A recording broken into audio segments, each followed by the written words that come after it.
AF-23 Hindi. Lionel ने इमारत का एक बड़ा सा टुकड़ा अपने ऊपर से धकेल दिया। आखिरकार उसकी आंखों में थोड़ी चमक दिखाई देने लगी, शायद उसकी बाह में जोरदार दर्द की वजह से।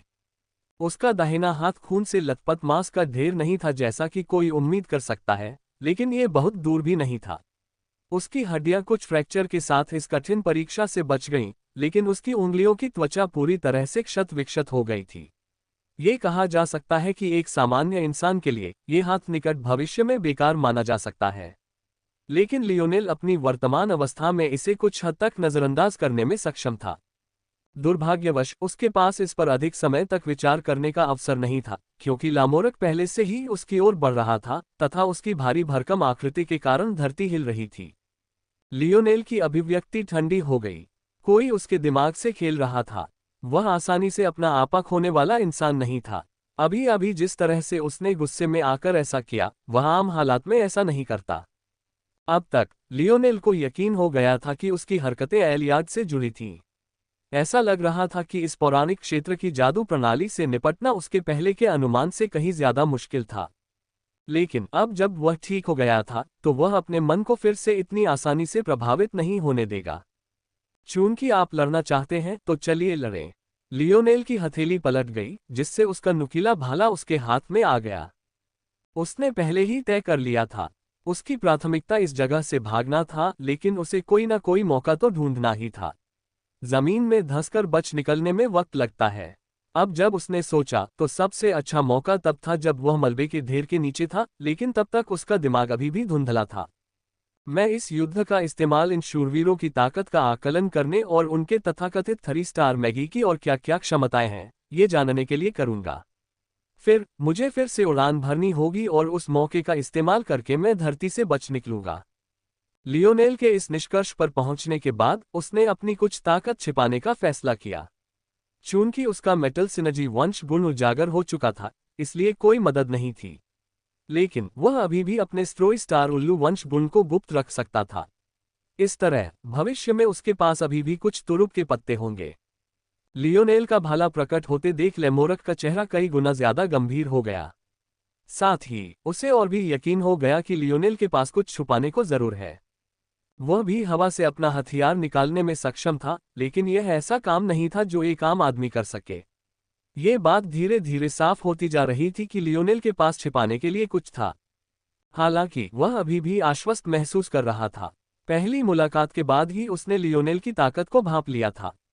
मजबूत शारीरिक सुरक्षा के अलावा उसकी ताकत उसकी अपनी ताकत से कुछ कम थी और उसकी लड़ाकू क्षमता और भी कमजोर थी। कम से कम शुरू में तो उसने यही सोचा था।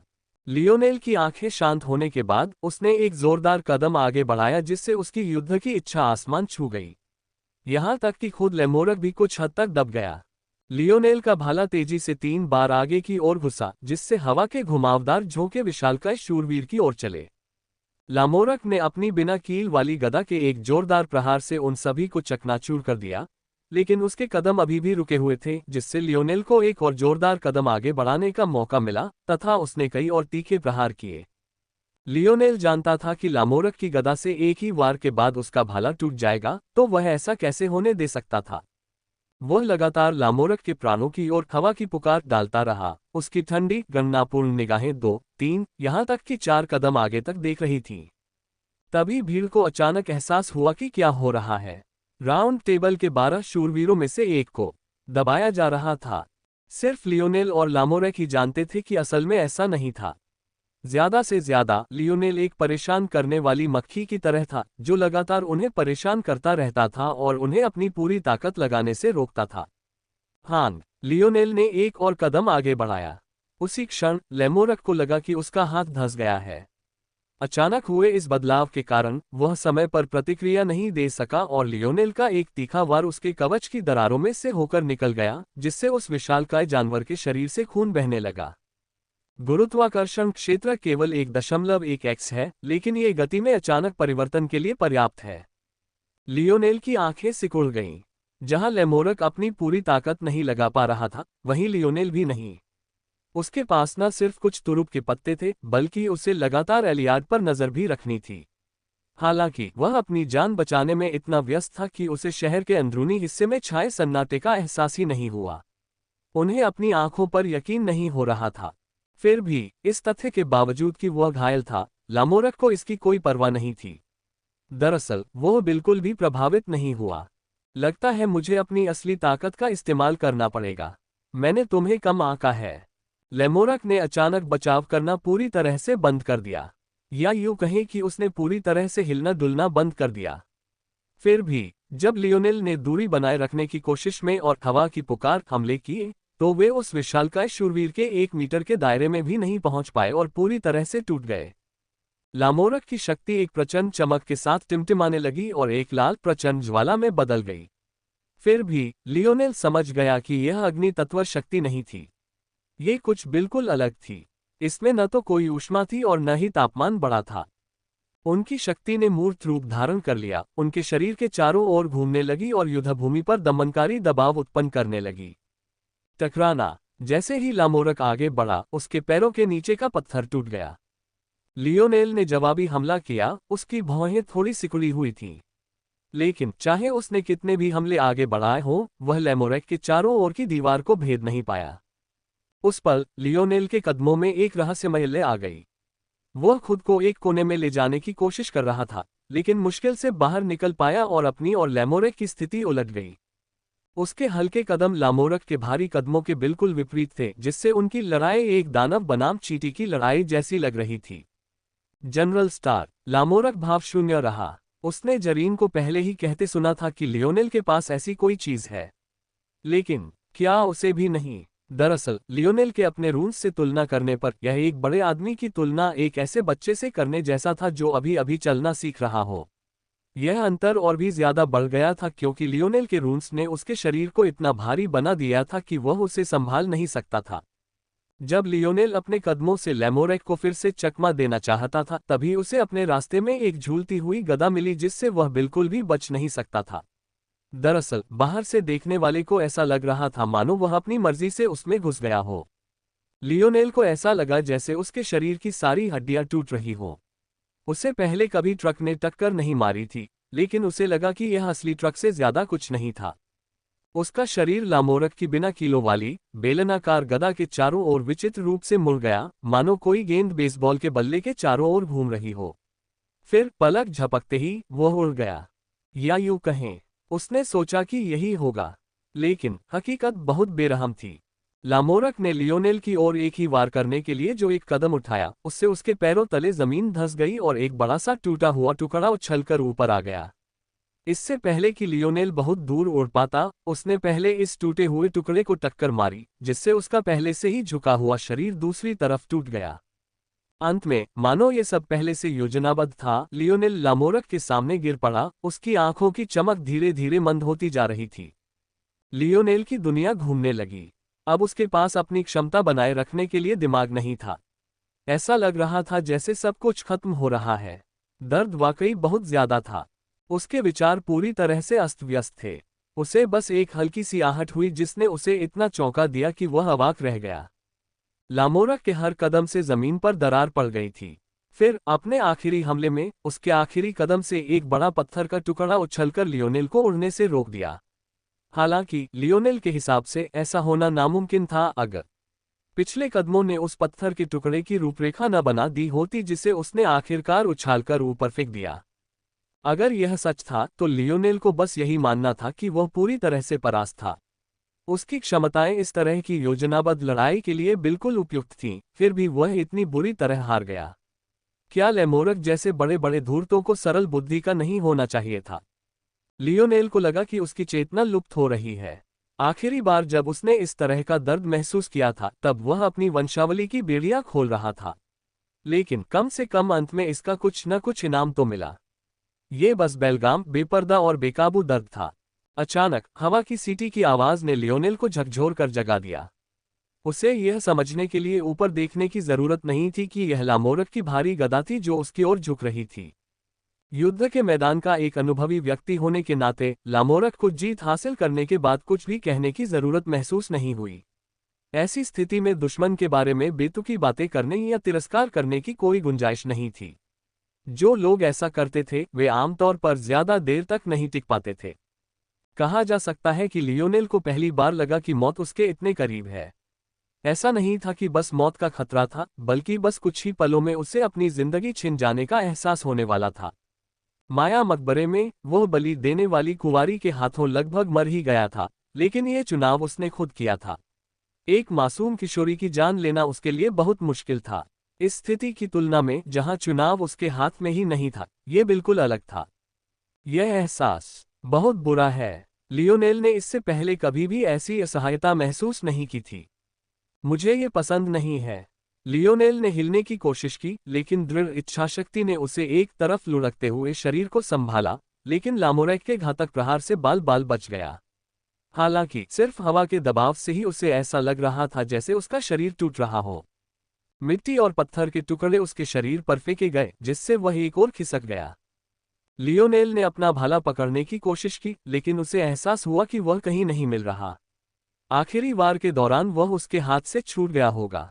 क्या मजाक है, उसे तो लगा ही नहीं कि वह उसकी पकड़ से छूट गया है। अगर वह सच्चा भाला विद्या में माहिर होता तो शायद इतनी आसानी से अपना हथियार छोड़ने के बजाय मरना पसंद करता, लेकिन ऐसा लग रहा था कि वह अभी उस मुकाम तक नहीं पहुंचा था। लामोरक ने भौहें चढ़ाईं। वह चूक गया था क्योंकि उसकी अपनी गणना क्षमता के अनुसार लियोनेल इतना घायल हो गया था कि हिल भी नहीं सकता था। ऐसा कुछ उसकी उम्मीद से परे था। हालांकि वह फिर से चूकेगा नहीं। टकराना। लियोनेल के सिर पर सीधी चोट लगी। जिस जमीन से वह खुद को ऊपर खींचने की कोशिश कर रहा था वह टूट गई और उसमें एक छोटा सा गड्ढा बन गया। लामोरक ने सोचा था कि बस इतना ही काफी होगा, लेकिन उसकी भौहें एक बार फिर तन गईं। उसने धीरे से देखा कि लियोनेल ने एक अजीब मछली का शल्क निकाला। उस शल्क ने एक ढाल का रूप ले लिया था जो उसकी ताकत के आगे तुरंत ढह गई। शायद इसी ने इस बार लियोनेल की जान बचाई थी। लामोरक को सीने में हल्की बेचैनी महसूस होने लगी। अपने अनुभव से वह जानता था कि अगर उसने हालात ऐसे ही रहने दिए तो एक दो संयोग मिलकर 3-4 हो जाएंगे। आखिरकार स्थिति हाथ से निकल जाएगी और वह उसे संभाल नहीं पाएगा। उसका आभामंडल उमड़ पड़ा, उसके चारों ओर लहराती लाल शक्ति एक नए स्तर तक पहुंच गई। इस बार वह यूं ही नहीं झूलेगा, वह पूरी ताकत से वार करेगा। एक दहाड़ उठी। हालांकि वह उसके मुंह से निकली थी, ऐसा लग रहा था मानो उसकी छाती से निकल रही हो। उसका धड़ फूल गया, उसके होठों से सघन हवा के संकेंद्रित वृत्त निकल रहे थे। यह इतनी तेज थी कि यह बताना मुश्किल हो गया कि यह दहाड़ किसी इंसान की थी या किसी जानवर की। टकराना। जैसे ही बेलनाकार गदा एक बार फिर नीचे उतरी, लियोनेल ने दो मछलियों के शल्क सक्रिय करने के लिए हाथ पांव मारे। उसके पास अभी भी कई बचे हुए थे क्योंकि उसे फोर्स क्रिस्टल कोर के लिए उनकी जरूरत नहीं पड़ी थी। लेकिन उससे लगा कि चाहे वह कितने भी निकाल ले, कोई फर्क नहीं पड़ेगा। लेमोरक की दृढ़ इच्छाशक्ति अविश्वसनीय थी। चाहे उसे पहाड़ को समतल करना पड़े या समुद्र को दो भागों में बांटना पड़े, वह कर सकता था। ऊपर से एक जबरदस्त ताकत उतरी। लियोनेल द्वारा बनाई गई दो फोर्सकिन्स टूटे हुए कांच की तरह बिखरने से पहले मुश्किल से एक पल के लिए टिक पाईं। गदा उसके शरीर से टकराई, जिससे छोटा गड्ढा आकार में 1 गुना बढ़ गया। पत्थरों से बनी सड़कों पर दरारें बगल की विभिन्न दुकानों की ओर फैल गईं, जिसके कारण उनमें से कुछ अपनी नींव पर ही ढह गईं। लियोनेल की छाती अंदर की ओर धंस गई, उसका चेहरा बुरी तरह विकृत हो गया। जब लेमोरक ने एक बार फिर अपनी गदा उठाई तो वहां सिर्फ क्षत विक्षत शरीर था। इतना खून था कि एक सामान्य इंसान के शरीर की बनावट में भी फर्क करना मुश्किल था। लियोनेल का दिमाग खाली हो गया। क्या वह सचमुच यहीं मरने वाला था? वह अनिच्छुक था, उससे भी ज्यादा अनिच्छुक जितना उसने तब महसूस किया था जब उसके खानदान की बेड़ियां उसे एक कदम पीछे हटने के लिए मजबूर कर रही थीं। वह लगातार अपने दिल में दहाड़ रहा था। हालांकि उसका शरीर वास्तव में हिलने डुलने की स्थिति में नहीं था। चाहे वह कितना भी अनिच्छुक क्यों न हो, उसकी इच्छा शक्ति की एक सीमा थी। वह अभी भी जीवित है। लामोरक ने भौहें उठाईं। इतना सब कुछ करने के बाद भी वह लियोनेल को मारने में सफल नहीं हो पाया। हालांकि जब वह फिर से झूलना चाहता था तो अचानक एक आवाज ने उसे रोक दिया। रुको, सर लामोरक, इस युवक से पूछताछ करने में अभी भी कुछ मूल्य है, क्या आपको नहीं लगता? उससे पूछताछ किस लिए? वास्तव में क्या तुम्हें नहीं लगता कि इसमें अभी भी कुछ अजीब बातें हैं? अगर वह सचमुच एक जासूस था तो उसकी हरकतें भी कुछ ज्यादा ही अजीब हैं। और मुझे यकीन है कि तुम जानते हो कि हमारे कैमलॉट में एक भी जासूस न हो, ये तो हो ही नहीं सकता, है ना? इस युवक जैसे उच्च मूल्यवान जासूस के होते हुए वह पहले किसी संपर्क सूत्र पर भरोसा करने के बजाय अकेले यहाँ क्यों आया? लामोरक को लगा कि एलियाड के शब्द सही थे। अगर उसने सोचा होता तो लियोनेल के प्रति उसके इतने आक्रामक होने की वजह उसकी अजीबोगरीब हरकतें थीं। जैसे ही उन्होंने उससे पूछताछ शुरू की, वह अचानक रक्षात्मक हो गया और पीछे हट गया, जिससे उनके बीच 10 मीटर का दायरा बढ़ गया। उस पल तो उसने मान ही लिया था कि लियोनेल एक जासूस है। लेकिन दूसरे नजरिए से क्या कोई असली जासूस सचमुच इतना खुला व्यवहार करेगा? 4 पत्ती तिपतिया घास 4 RABET 4 पत्ती तिपतिया घास। अभी कैसीनो खेलें। फायर। लामोरक ने भौहें चढ़ाईं, लेकिन अंत में उसकी निगाहें दृढ़ हो गईं और उसने एक बार फिर अपनी गदा उठाई। सर लामोरक, आप क्या कर रहे हैं? हालांकि कुछ संदिग्ध बातें हैं, लेकिन उसके जासूस होने के पक्ष में और भी कई बातें हैं। तुम्हारा पैरानो या फॉग मंत्र व्यक्ति को अपने आंतरिक विचार प्रकट करने पर मजबूर करता है। ये स्पष्ट है कि न केवल ये युवक कुछ छिपा रहा है, बल्कि उसकी प्रारंभिक प्रतिक्रिया को देखते हुए वह अपने आमतौर पर शांत व्यवहार के भीतर एक पाश्विक आभा भी छिपा रहा है। इस तरह के रवैये के साथ वह आसानी से माफ करने वाला इंसान नहीं है। अगर वह बदला न भी ले तो भी उसका दिल कैमलॉट के साथ कभी नहीं रहेगा। मोड्रेड इसका फायदा उठा सकता है। ऐसा ही आदमी है। बेहतर है कि वह मर जाए। लियोनेल ने इनमें से एक भी शब्द नहीं सुना। अगर वह सुनना भी चाहता तो दर्द असहनीय था। लियोनेल अवचेतन रूप से अपने सपनों की दुनिया में चला गया। उसे ये देखकर सुखद आश्चर्य हुआ कि ऐसा करने पर उसका दर्द कम हो गया। ऐसा नहीं था कि उसका शरीर ठीक हो गया था, बल्कि इस जगह तक पहुंचने के लिए उसे अपनी मानसिक क्षमताओं का भरपूर इस्तेमाल करना पड़ा था। इसलिए उसकी बाकी इंद्रियां सुस्त पड़ गई थीं। लियोनेल के मन में बस यही रहने का विचार था। शायद इस तरह मौत कम दर्दनाक होगी। हालांकि वह परिचित अनिच्छा उसके दिल में उमड़ पड़ी। उसे सचमुच इस एहसास से नफरत थी। वह ये भी नहीं बता पा रहा था कि उसे इससे इतनी नफरत क्यों थी। ये सिर्फ इतना नहीं था कि उसे दर्द पसंद नहीं था, साथ ही ऐसा भी नहीं था कि लैमोरेक कोई बुरा इंसान था। वह बस वही कर रहा था जो उसे सही लगता था। वह लियोनेल को नीची नज़र से नहीं देखता था, न ही उसके अस्तित्व से घृणा करता था। इतना सब कहने के बाद भी लियोनेल को अब भी इससे नफरत थी। उसे इससे इतनी नफरत थी कि उसके शरीर में इतना दर्द होने के बावजूद उसके अंदर गुस्से के लिए अभी भी कुछ भावनाएं बची हुई थीं। लेकिन इससे क्या फायदा? रोष से उसे कोई फायदा नहीं होगा। अगर होगा भी तो शायद उसकी मौत जल्दी हो जाएगी। मुझे उठने की जरूरत है। इन विचारों के बावजूद उनका क्या फायदा था? उठना चाहना और उठ पाना दो बिल्कुल अलग अलग बातें थीं। कोई भी इच्छाशक्ति उसकी हड्डियों और मांस को ठीक नहीं कर सकती थी। उसका शरीर पूरी तरह से अस्त व्यस्त था। सच कहूं तो ये बात ही काफी चौंकाने वाली थी कि उसमें जरा भी चेतना थी।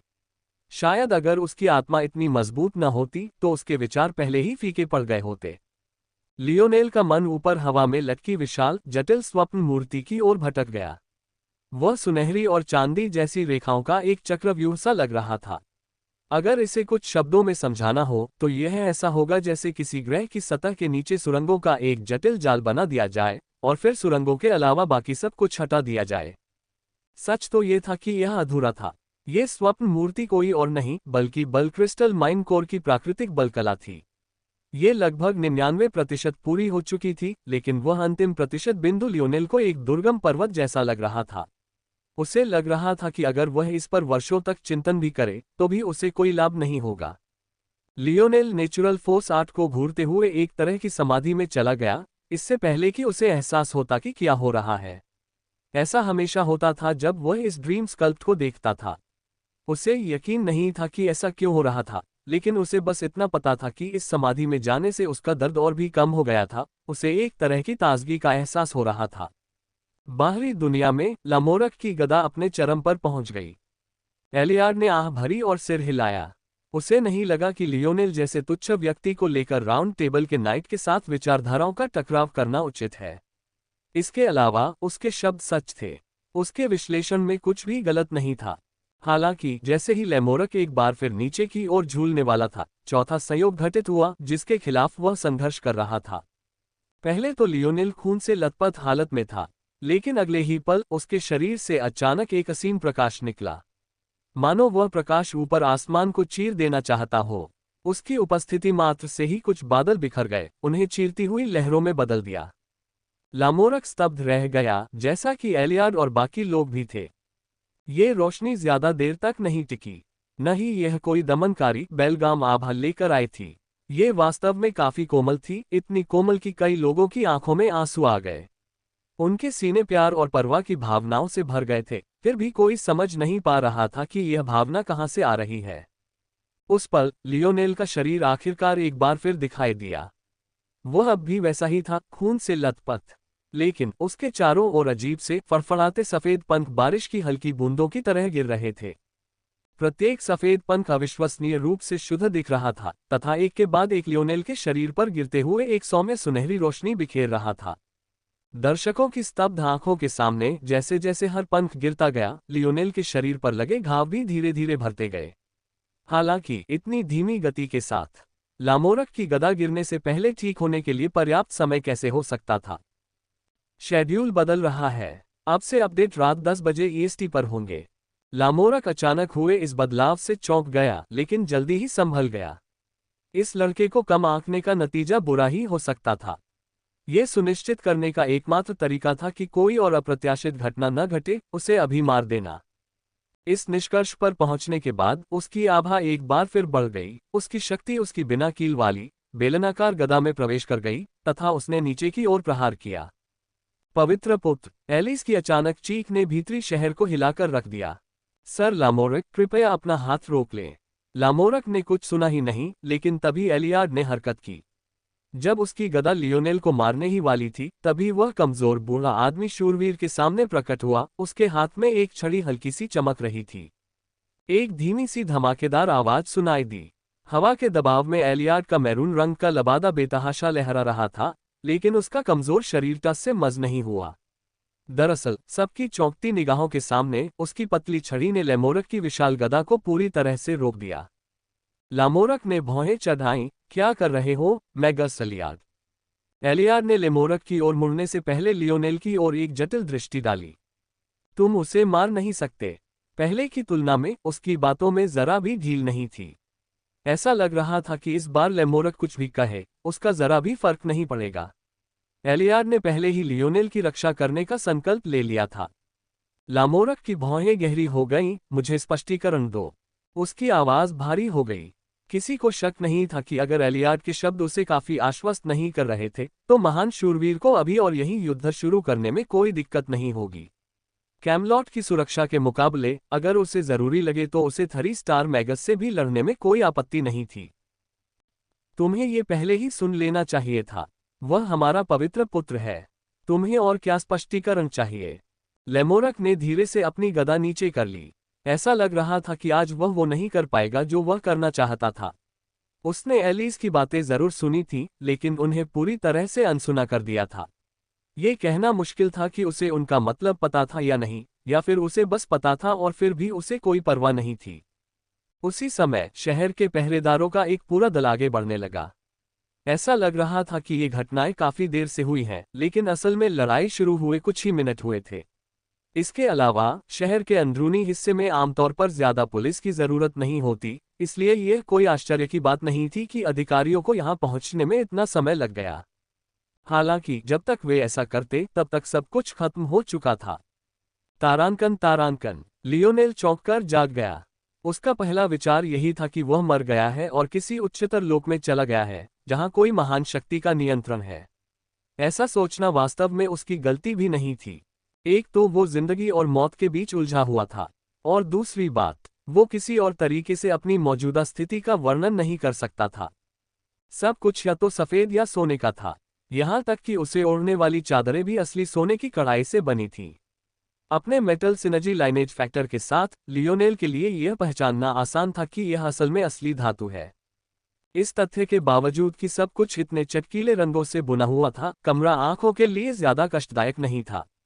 हर चीज से एक गर्म रोशनी आ रही थी जो उसे कर्कश से ज्यादा आरामदायक बना रही थी।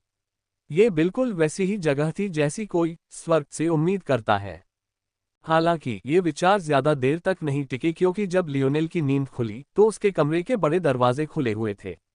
अब जाकर उसे एहसास हुआ कि प्रवेश द्वार कितना ऊंचा था। उसे समझ नहीं आ रहा था कि एक बेडरूम में 5 मीटर से ज्यादा ऊंचे दरवाजों की क्या जरूरत है। दरवाजों की विचित्रता पर काबू पाने के बाद लियोनेल को ये जानकर आश्चर्य हुआ कि जो अंदर आया था वह था एलिस। उसे बहुत शक था कि वह भी उसके साथ मर गई, और अगर यही उसका स्वर्ग था तो अंदर आने वाली औरत जरूर आयना ही होनी चाहिए, न कि वह औरत जिसकी विशाल नुकीली टोपी के नीचे से उसे बमुश्किल एक झलक मिली थी। इस बार एलिस ने अपनी बड़ी टोपी उतार दी थी, जिससे उसके कुछ नाजुक चेहरे दिखाई दे रहे थे। वह लगभग 16 साल की लड़की लग रही थी, लेकिन ये याद करते हुए कि जरीन ने उसे कई बार बुढ़िया कहा था, उसे लगा कि इस कहानी में कुछ और भी है। जब एलिस ने लियोनेल को अपनी ओर इतनी गौर से देखते देखा तो वह बुरी तरह शर्मा गई, भूल गई कि वह किस लिए आई थी। पानी और फलों की ट्रे जो वह लेकर आई थी, उसकी घबराहट में खड़खड़ाने लगी और उसके कांपते हाथों के साथ हिलने लगी। लियोनेल ने भौहें चढ़ाईं। इस औरत में क्या खराबी थी? वो तो ऐसे बर्ताव करने वाली नहीं लग रही थी। असल में उसे याद था कि वो बहुत गंदी बातें बोलती थी, और वो इतना सुंदर भी नहीं था कि ऐसी प्रतिक्रिया दे। और हाँ, बहती हवा ने उसके आकर्षण पर जो कहा वो तो उसने कभी गंभीरता से नहीं लिया। वो तो बस ऐसी बातें कहने वाली ही थी। अगर बहती हवा यहाँ होती तो उसे जरूर बुरा लगता। वह तारीफों में बहुत चयनात्मक थी। मेटामॉर्फोसिस से पहले भी लियोनेल काफी आकर्षक था। कम से कम पुरुषों के बीच तो उसे शीर्ष प्रतिशत में गिना जाता था। कायापलट के बाद ज्यादा कुछ नहीं बदला, जब तक कि उसने अपने वंश तत्वों को जागृत नहीं कर लिया। अपने धातु समन्वय वंश तत्व को छूने के बाद वह पहले से ही एक रोमन देवता जैसा दिखने लगा था। लेकिन उसे यह नहीं पता था कि बेहोशी की हालत में उसने अपने स्ट्रोई स्टार उल्लू वंश तत्व की उपचारात्मक उपशाखा को खोल दिया था। इससे न केवल अप्रत्याशित तरीके से उसकी जान बच गई, बल्कि उसे एक अतिरिक्त आकर्षण भी मिल गया। बेशक सिर्फ यही वजह नहीं थी कि एलिस इस तरह पेश आ रहा था। लियोनेल का आकर्षण एक बात थी, लेकिन उसकी इस क्षमता के पीछे की किंवदंतियां बिल्कुल अलग थीं। थोड़ी देर बाद एलिस ने अंततः लियोनेल की निगाहों के नीचे खुद को स्थापित किया और ट्रे नीचे रख दी। उसकी लंबी पतली उंगलियां उसके गहरे नीले वस्त्र के कपड़े से खेल रही थीं। पवित्र पुत्र, क्या आप चाहेंगे कि मैं आपकी सेवा करूं? लियोनेल की अभिव्यक्ति अजीब हो गई, जबकि एलिस एक पका हुआ टमाटर बन गया। कुछ समय बाद ही लियोनेल को एहसास हुआ कि वह उसकी निगाहों के कारण अजीब धारणाएं बना रही थी। हे भगवान, यह क्या है? लियोनेल ने अजीब भाव से पूछा। एलिस ने पलकें झपकाईं। उसे एहसास हुआ कि उसने कुछ गलत समझा है, और वह और भी ज्यादा लाल हो गई। पवित्र पुत्र, निस्संदेह आप ही हैं। मैं आपका पवित्र पुत्र कैसे हूं? लियोनेल की अभिव्यक्ति और भी अजीब हो गई। ये निश्चित रूप से इसलिए है क्योंकि पवित्र पुत्र प्रकाश तत्व को आत्मा रूप में क्रिस्टलीकृत कर सकता है। अगर हमें ये पहले पता होता तो हम पवित्र पुत्र के साथ ऐसा व्यवहार कभी नहीं करते। एलिस ने माफी मांगते हुए सिर झुकाया, जिससे लियोनेल को समझ नहीं आया कि वह क्या कहे। उसे हमेशा लगता था कि प्रकाश बनाम अंधकार वाली तथाकथित कहावतें बिल्कुल बकवास हैं, लेकिन वो पूरी तरह भूल गया था कि यह एक पौराणिक क्षेत्र है। ये ठीक वैसी ही जगह थी जहां से ये कहावतें और किंवदंतियां आई थीं। एलिस की बात सुनने के बाद लियोनेल को अपनी स्थिति के बारे में कुछ और समझ आ गई। इसमें कोई आश्चर्य नहीं कि उन्होंने तुरंत ही मेरे जासूस होने के विचार को खारिज कर दिया। एलिस के अनुसार मोड्रेड और उसकी दानव सेना अंधकार की अग्रदूत थी। हालांकि लियोनेल को यकीन नहीं था कि इसका मतलब यह है कि वे डार्क एलिमेंटल फोर्स का इस्तेमाल कर सकते हैं, लेकिन वह ये जरूर जानता था कि कैमलॉट के लोग मानते थे कि जो व्यक्ति लाइट एलिमेंट का इस्तेमाल कर सकता है वह स्वाभाविक रूप से अच्छा इंसान होता है। इस पर लियोनेल थोड़ा अवाक रह गया, लेकिन वह उन्हें दोष नहीं दे सका। आखिरकार अगर जीवन भर आपका मुख्य दुश्मन अंधकार ही रहा हो तो ऐसी बातें मानने के लिए आपके पास वाजिब कारण तो थे ही। आत्मा क्रिस्टलीकरण क्या है? ऐसे सवालों के लिए शब्दकोश से पूछने का कोई मतलब नहीं था। ये लियोनेल की समझ से बिल्कुल अलग जादू प्रणाली थी। इसलिए हालांकि शब्दकोश अनुमान तो लगा सकता था, लेकिन इसे विस्तार से समझना संभव नहीं था। इस अनुभव ने लियोनेल को ब्रह्मांड के बारे में कुछ बहुत जरूरी बातें सिखाईं। काल्पनिक कहानियों में अक्सर एक ही शक्ति व्यवस्था होती थी जो बाकी सब पर शासन करती थी, लेकिन असल दुनिया में ऐसा नहीं होता। ब्रह्मांड में शक्तियों की अनगिनत प्रणालियां थीं और हर समय नई प्रणालियां बनती रहती थीं। हालांकि उनमें से कई का लक्ष्य एक ही था, फिर भी वे सभी अलग अलग तरीकों से उस तक पहुंचती थीं। कुछ जादू प्रणालियां शिखर तक पहुंच सकती थीं, कुछ में थोड़ी कमी थी और कुछ में बहुत कमी थी। कैमलॉट की प्रणाली पहली श्रेणी में आती थी या दूसरी में, लियोनेल के लिए इस समय ये ज्यादा मायने नहीं रखता था। वह बस इतना जानता था कि वे उससे ज्यादा शक्तिशाली थीं, इसलिए कम से कम अभी के लिए उनकी तकनीकें सीखने लायक थीं। TCS शेयर मूल्य का 98.6% सटीकता के साथ एआई विश्लेषण। स्टॉक एनालिसिस है। जब तक यह अधिक उचित रूप से जांची गई जादू प्रणाली में उसके भविष्य के मार्ग को बुरी तरह प्रभावित नहीं करेगा, लियोनेल को उनके द्वारा प्रस्तुत की जाने वाली हर चीज को आजमाने में कोई आपत्ति नहीं होगी। एलिस को लगा कि लियोनेल को वाकई कुछ भी ज्यादा नहीं पता। उसे शर्मिंदगी महसूस हुई कि उन्होंने उसे जासूस समझ लिया था। उद्धरण चिन्ह ... आत्मा के दबाव का इस्तेमाल तत्वों को क्रिस्टलीकृत करने के लिए किया जाता है। जादूगर कई कारकों के आधार पर अलग अलग लगावों के साथ पैदा होते हैं। अक्सर आत्मीयताएं माता पिता से विरासत में मिलती हैं। अगर दो जादूगरों का बच्चा होता है तो आमतौर पर 20% संभावना होती है कि उनका बच्चा भी जादूगर होगा। अगर वे जादूगर ज्यादा शक्तिशाली हैं तो संभावना और भी ज्यादा होती है, लेकिन उनके लिए बच्चे पैदा करना भी ज्यादा मुश्किल होगा। यदि माता पिता में समानता है तो संभावना और भी अधिक होती है। उदाहरण के लिए, यदि माता पिता दोनों ही जल तत्व के जादूगर हैं तो संभावना लगभग 50% होती है। इसके अलावा उनके बच्चे में भी अपने माता पिता की तुलना में जल तत्व के प्रति अधिक आत्मीयता होगी। अरे माफ करना, मैं विषय से भटक गया। यह एहसास होने पर कि वह जादूगरों के संभोग पैटर्न के बारे में बात कर रही थी, वह एक बार फिर से बहुत शर्मिंदा हो गई। लियोनेल मुस्कुराया और उसे कोई आपत्ति नहीं हुई। शब्दकोश से मिलने वाले सीधे सादे जवाबों के बाद ये वाकई एक अच्छा बदलाव था। दूसरी विधि वही है जो मुझे यकीन है कि पवित्र पुत्र के साथ घटित हुई होगी। इसे बस स्वर्ग का आशीर्वाद माना जा सकता है। विडंबना यह है कि आप जैसे जादूगरों का स्वतः स्फूर्त जन्म ज्यादा आम है। लियोनेल ने अपने अजीब भाव को छिपाते हुए सिर हिलाया। उसे अपनी मां की ओर से प्रकाश तत्व बल प्राप्त हुआ था, इसलिए वह उस श्रेणी में नहीं था जिसके बारे में एलिस ने बात की थी। लेकिन उसने हैकल को बताया था कि वह एक अनाथ है, इसलिए एलिस शायद चतुराई से इस बात को नजरअंदाज कर रही थी। चूंकि उसे इसी तरह सोचने देना ही बेहतर था, लियोनेल ने उसे सही नहीं किया। इसके अलावा उसकी राय में उसकी मां असल में उसकी मां नहीं थी। उसे उसकी जरा सी भी याद नहीं थी। यही वजह थी कि जब उसके पिता ने उसे बताया कि वह अभी भी जिंदा है तो उसने कोई प्रतिक्रिया नहीं दी थी। क्या ये नाराजगी थी? लियोनेल को ऐसा नहीं लगता था। उसे याद नहीं आता था कि उसे कभी अपनी मां की याद आई हो, लेकिन इसकी वजह ज्यादातर यही थी कि उसे अपनी मां के होने का एहसास ही नहीं था। लियोनेल इसे उदासीनता ही मानता था। अगर वह इसके बारे में सोचता तो शायद वह ऐसा महसूस करने वाला अजीब व्यक्ति होता। तुम सब मुझसे क्या करना चाहते हो? आखिरकार लियोनेल खुद को यह सवाल पूछे बिना नहीं रह सका।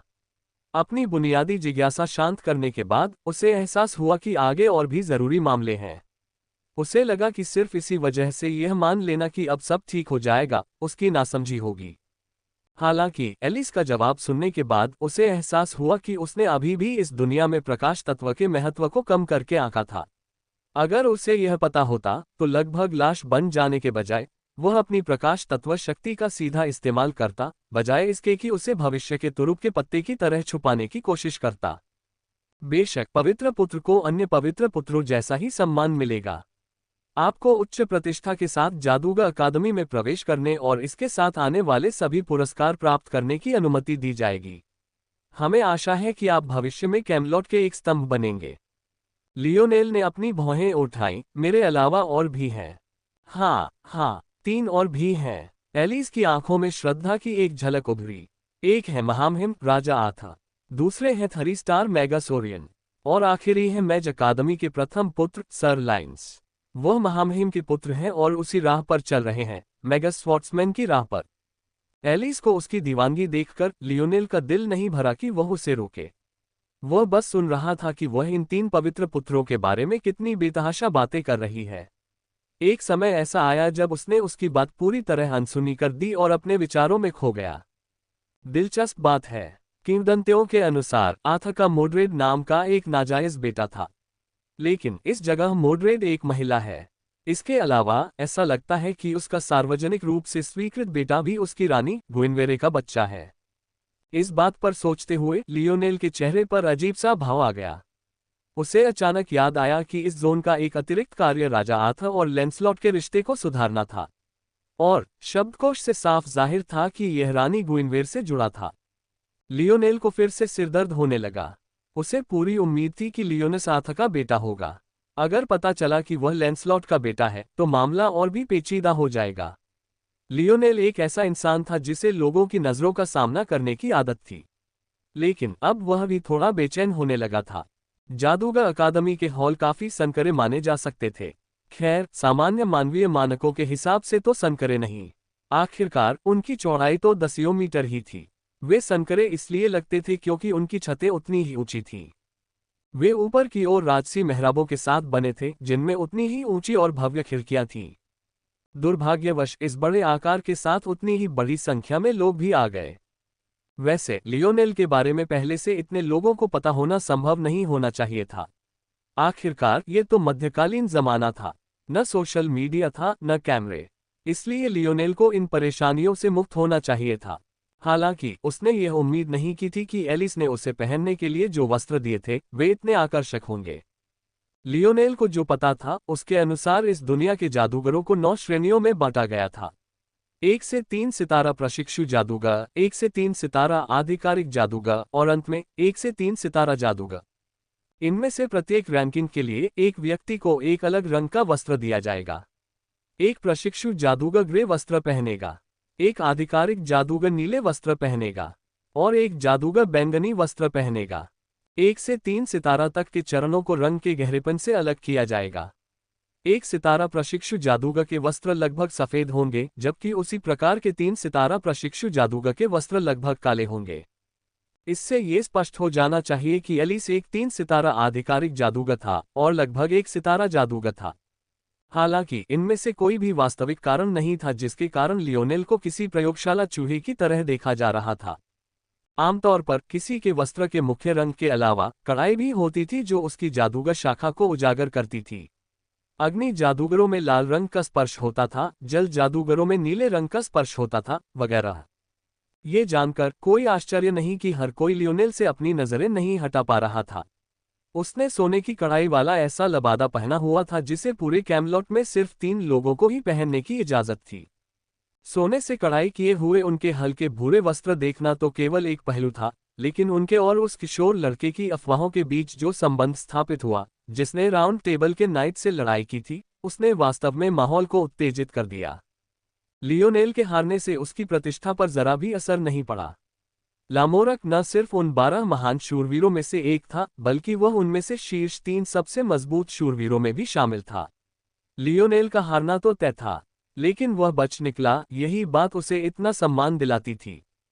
ठीक है, रास्ता साफ करो। एलिस एक ईर्ष्यालु प्रेमिका और एक बहादुर अंगरक्षक के बीच का मिश्रण बन गई, जिसने लियोनेल के आगे बढ़ने का रास्ता साफ कर दिया। खुशकिस्मती से उसे उसका मार्गदर्शक बनने का काम सौंपा गया था, वरना इस अकादमी के इतने बड़े आकार के कारण लियोनेल शायद कुछ देर के लिए चक्कर लगाता रहता। यद्यपि वह अपनी आंतरिक दृष्टि को मुक्त कर सकता था, लेकिन एलिस ने उसे बताया कि यह कार्य असभ्य था, इसलिए वह केवल एक कदम पीछे हट सकता था। हालांकि उसी समय वह उलझन में था। मेरे अनुमान से एक 1 स्टार जादूगर उस व्यक्ति के बराबर है जिसने सिर्फ एक फोर्स नोट खोला हो। एक 3 स्टार जादूगर उस व्यक्ति के बराबर होना चाहिए जिसने 9 फोर्स नोट खोले हों। लेकिन लियोनेल के मन में बहुत सी बातों को लेकर प्रश्न थे। एक तो उसने पहले ही 8 नोड्स खोल लिए थे। न सिर्फ उसने ऐसा किया था, बल्कि उसके नोड्स एक सामान्य व्यक्ति के नोड से कहीं ज्यादा बड़े थे। हकीकत में उसे लेमोरक से इतनी बुरी तरह नहीं हारना चाहिए था, जो 3 स्टार मैगस के बराबर का शूरवीर था, एक 3 स्टार ग्रैंड नाइट। दूसरी बात, एलिस ने कहा था कि उसका स्पिरिट प्रेशर 3 स्टार मैगस के बराबर है, लेकिन यह भी सच नहीं होना चाहिए था। उसकी आत्मा 5वें आयाम के शिखर पर होनी चाहिए थी। 3 स्टार मैगस तो दूर, 1000 मैगस भी उसके स्पिरिट प्रेशर की बराबरी नहीं कर पाते। जरूर कुछ अजीब चल रहा था। लियोनेल में एक ऐसी कमी थी जिसका अंदाजा लगाना उसके लिए मुश्किल था, लेकिन उसके सीने में एक आग सी धधक रही थी। उठते ही उसके दिल में एक बेचैनी सी महसूस हुई। उसने जिंदगी में पहले कभी ऐसी बेचैनी महसूस नहीं की थी और उसे बयान करना मुश्किल लग रहा था। वह केवल इतना जानता था कि जब तक वह लामोरक को हरा नहीं देता, वह कभी भी चैन महसूस नहीं कर सकेगा। एलिस लियोनेल को एक कक्षा में ले गया जहां उसे 12-13 साल के बच्चों से भरी देखकर शर्मिंदगी महसूस हुई। खुशकिस्मती से वहां कुछ बच्चे भी थे जो उम्र में उसके करीब थे, लेकिन वे सब पीछे बैठे थे। जाहिर था कि उनकी ऊंचाई छोटे बच्चों से काफी कम थी। एलिस आगे की ओर चली गई। हैरानी की बात यह थी कि वह इस कक्षा की लेक्चरर थी। लियोनेल हंसा और सिर हिलाया, उसकी शर्मिंदगी गायब हो गई। वह शुरू से ही कभी भी बहुत ज्यादा घमंडी नहीं था, कम से कम इस तरह की बेमतलब की बातों में तो नहीं। बेशक अगर दूसरों को पता चल गया कि वह ऐसा सोच रहा है, तो कौन जाने उनकी क्या प्रतिक्रिया होगी। कुछ ही देर में वह सामने की ओर बैठ गया और अपने आसपास की हर चीज को भूल गया। बदकिस्मती से उसकी बुरी आदत फिर से भड़क उठी। जैसे ही लियोनेल ने ध्यान केंद्रित करना शुरू किया, कक्षा में एक दमनकारी माहौल छा गया। कई छोटे बच्चे फूट फूट कर रोने लगे, लेकिन आवाज निकालने की हिम्मत नहीं जुटा पाए, क्योंकि उन्हें डर था कि कहीं लियोनेल नाराज न हो जाए। लियोनेल एलिस की बातों पर इतना ध्यान केंद्रित कर रहा था कि उसे अपने आसपास की अजीबोगरीब चीजों का ध्यान ही नहीं रहा। क्लास में उसका हमेशा यही हाल होता था। यही वजह थी कि सभी लोग हमेशा उसके टेस्ट और परीक्षाएं शुरू होने से पहले उसके खत्म होने का इंतजार करते थे। बस एक ही लड़की थी जिस पर हमेशा कोई असर नहीं पड़ता था, वो थी आइना। एलिस कड़वी मुस्कान के साथ मुस्कुराई, लेकिन उसे लगा कि लियोनेल जानबूझकर ऐसा नहीं कर रहा है, इसलिए वह आगे भी जारी रख सकती थी। फिर भी ये कहना सही था कि यह आखिरी बार होगा जब वह लियोनेल को इस कक्षा में आने देगी। ये बेचारे बच्चे ऐसे माहौल में नहीं सीख सकते। अब आत्मा क्रिस्टलीकरण। कुछ घंटों बाद लियोनेल ने खुद को एक पुस्तकालय में पाया। लियोनेल को सामान्य किताबों की आदत नहीं थी। जब तक पृथ्वी पर उसका युग आया, तब तक ऐसी चीजें पूरी तरह से लुप्त हो चुकी थीं। इसलिए ऊंची ऊंची किताबों की अलमारियों को देखकर, जिनके ऊपर पहुंचने के लिए केवल सीढ़ियों का ही इस्तेमाल किया जा सकता था, उसे गहरा विस्मय हुआ। सिर्फ उस खुशबू ने ही उसके दिल को शांति की स्थिति में पहुंचा दिया। उसे पहले कभी समझ नहीं आया था जब उसने उन लोगों के बारे में पढ़ा था जो कहते थे कि किसी किताब की तुलना में कुछ भी नहीं है जिसे पलटा जा सके। उसके पिता भी उनमें से एक थे, लेकिन अब उसे थोड़ा सा अंदाजा हुआ। जादूगर अकादमी की लाइब्रेरी में चारों ओर कई चबूतरे और अजीबोगरीब सीढ़ियां थीं। कभी कभी बेहद ऊंची किताबों की अलमारियों की सबसे ऊंची अलमारियों तक पहुंचने के लिए इन्हीं सीढ़ियों पर चढ़ना पड़ता था। एक पवित्र पुत्र के रूप में लियोनेल के विशेषाधिकारों में से एक था अपने जादूगर स्तर से परे की जानकारी तक पहुंचने की क्षमता। आमतौर पर एक स्टार प्रशिक्षु जादूगर के रूप में उसे केवल प्रथम स्तर के ज्ञान को ही छूने की अनुमति होती थी, लेकिन उसे चौथे स्तर तक के ज्ञान को पढ़ने की अनुमति थी। जब तक वह मैज अकादमी में था, तब तक उसके लिए अपने से 3 स्तर ऊपर की पुस्तकें पढ़ना कोई समस्या नहीं थी। लियोनेल को इससे कोई फर्क नहीं पड़ा। उसे उम्मीद नहीं थी कि वह 1 स्टार अप्रेंटिस मैच के रूप में ज्यादा समय बिताएगा। उसे हैरानी नहीं होगी अगर 3 स्टार मैच बनने में बस कुछ ही महीने लगे।